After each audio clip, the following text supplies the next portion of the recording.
बिस्मिल्लाहिर्रहमानिर्रहीम अस्सलाम वालेकुम रहमतुल्लाहि व बरकातुहू। उम्मीद है सब अच्छे से होंगे, खैरियत में होंगे। समझ रहे हैं कि भाई आज के आपके सामने क्या ग्लव्स व्लव्स पहन के बैठा हूँ मैं। चलो मैं दिखाता हूँ, अभी एक सेकंड रुको। तो इस व्लॉग में हम मोज़िया की ग्रूमिंग करते हैं। स्टार्ट करते हैं पेस्ट से, टूथपेस्ट से। हम इसकी पहले हम टीथ क्लीन करेंगे अच्छे से। हल्का हाथ रखना है क्योंकि इसके जो गम्स है वो बहुत ज़्यादा सेंसिटिव होते हैं, तो अगर आपने ज़रा सा भी कुछ किया तो इसका खून निकल सकता है बेचारे का, तो बिल्कुल हल्के हाथ से रखना है। और ये देखिए मैंने उसके टीथ्स कंप्लीट किया। मैं इसका टंग क्लीन करूँगा और अच्छे से टंग क्लीन करूँगा। और क्योंकि अगर आप अपने पेट के टीथ्स वगैरह क्लीन नहीं करोगे तो इसको ऑरल इन्फेक्शन हो सकता है, फिर ये खाना छोड़ सकती है और सडनली ये कभी भी इस दुनिया से चली जा सकती है। सो इट्स बेटर कि आप अपने पेट का अपने अच्छे से ख्याल रखोगे। और टीथ साफ़ करने के बाद मैंने इसका जो पेस्ट लगा था इस फेस पे वो मैंने साफ़ कर दिया, वरना इरिटेट हो जाएगी ये। इसके बाद जो हम नेक्स्ट स्टेप करें, इसको अच्छा सा साफ़ करने के बाद हम करेंगे मोज़िया का नेक्स्ट स्टेप, वो करेंगे हम इसकी नेल्स। नेल्स बहुत केयरफुली करने हैं क्योंकि ये जो नेल्स है, जैसे अगर हम थोड़ा सा ज़्यादा नेल्स उखाड़ेंगे तो फिर लग जाती है ना हमें। तो इट्स बेटर कि आप पहले आप देखो, गूगल देखो, यूट्यूब देखो और ग्रूमिंग सेंटर जाओ, पहले देखो वो कैसे काटते हैं नेल्स, उसके बाद खुद स्टार्ट करना। मैंने भी ऐसे किया। मैं 5-6 महीने मोज़े को मैंने हाथ भी नहीं लगाया था, मैं उसको ग्रूमिंग सेंटर ले जाता था। फिर मैंने नज़र रखी उन पे वो कैसे करते हैं। तो इसकी एक ट्रिक है, अगर आप ध्यान से देखोगे नेल्स नेल्स में से एक रेड कलर की ब्लड सेल निकल रही है, जहाँ पे वो एंड होती है वहीं पे आपको उसके नेल्स काटने हैं।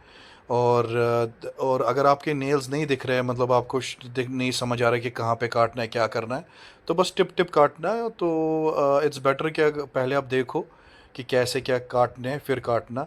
वरना अगर आपने इसको एक बार तकलीफ़ दे दिया नेल्स काटते हुए समय, ये आपको कभी फिर ज़िंदगी में नेल्स काटने नहीं देगी।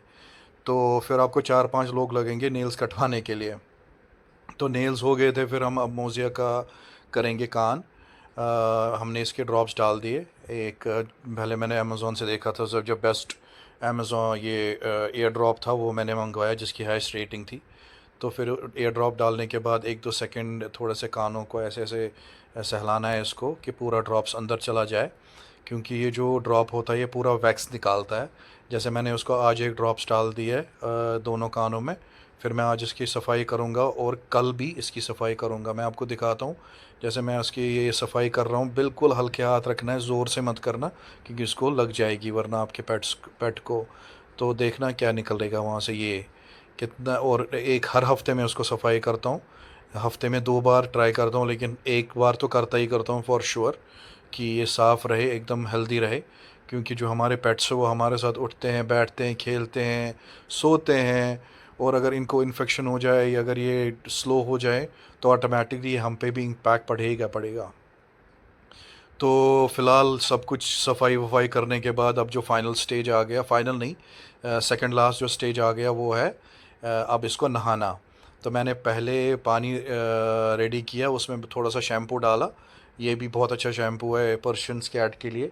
ये सफ़ेद होती है तो इनको थोड़ा सा कोट वगैरह का केयर करना पड़ता है।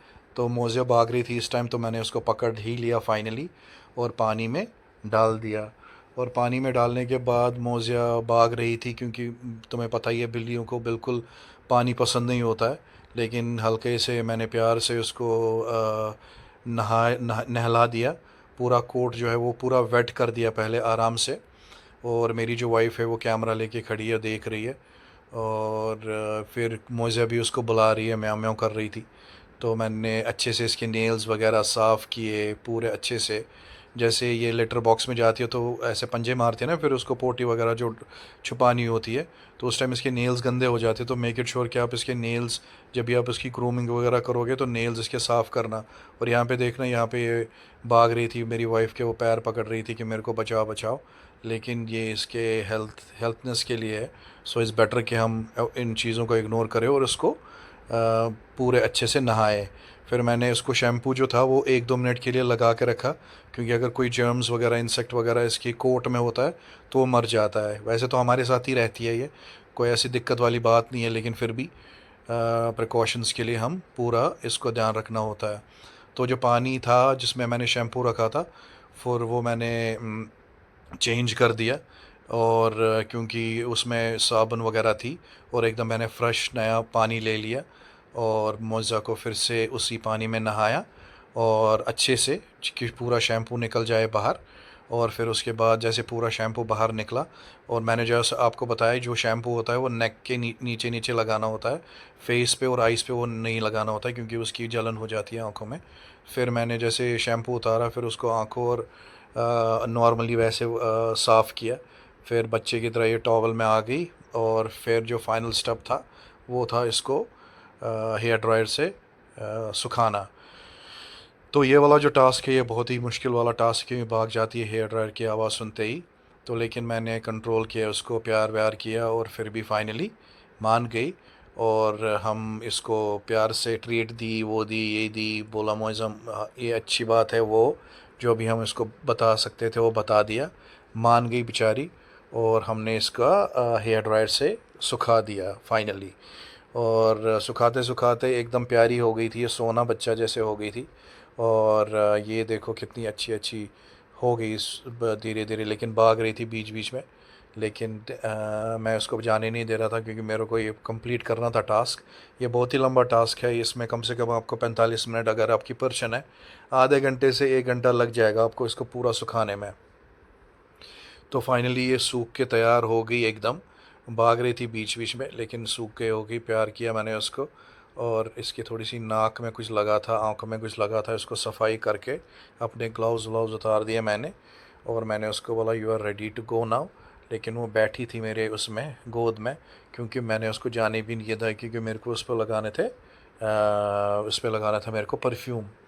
तो परफ्यूम मेरे को मिल नहीं रहा था, जैसे तैसे करके मैंने अपनी वाइफ को बोला ज़रा परफ्यूम ढूंढ। फिर उसने ढूंढ के दिया और मैंने उसको परफ्यूम लगा लिया, क्योंकि ये अच्छा परफ्यूम है, इससे अच्छी महक आती है इसको। अगर हमारे सामने आती है या गेस्ट वगैरह के सामने आती है तो उनको भी अच्छा लगता है कि ये इतना अच्छा महकती है। देखो इसके कान वान कितने अच्छे साफ़ हो गए, गर्दन भी साफ़ हो गई, और अब ही she is ready to go.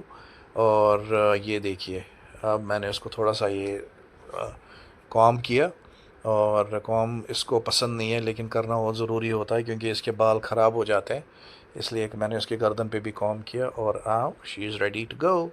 ये देखिए कितनी प्यारी लग रही है, प्यारी सी बच्ची है ना, देखिए एकदम प्यारी लग रही है ना। अब हम उसको खाना वाना देंगे, अब खाना खाएगी आराम से, फिर सोएगी, क्योंकि आज उसको अच्छी नींद आएगी सोने के बाद, अच्छे ये नहाने के बाद अच्छे सोती है ये देखिए। चलो गाइज़, इस व्लॉग को इतना ही एंड करते हैं। अगर आपको अच्छा लगा होगा तो काइंडली लाइक, कमेंट और सब्सक्राइब ज़रूर करना। पैसे तो आपके नहीं लगेंगे लेकिन कर देना प्लीज़। Thank you.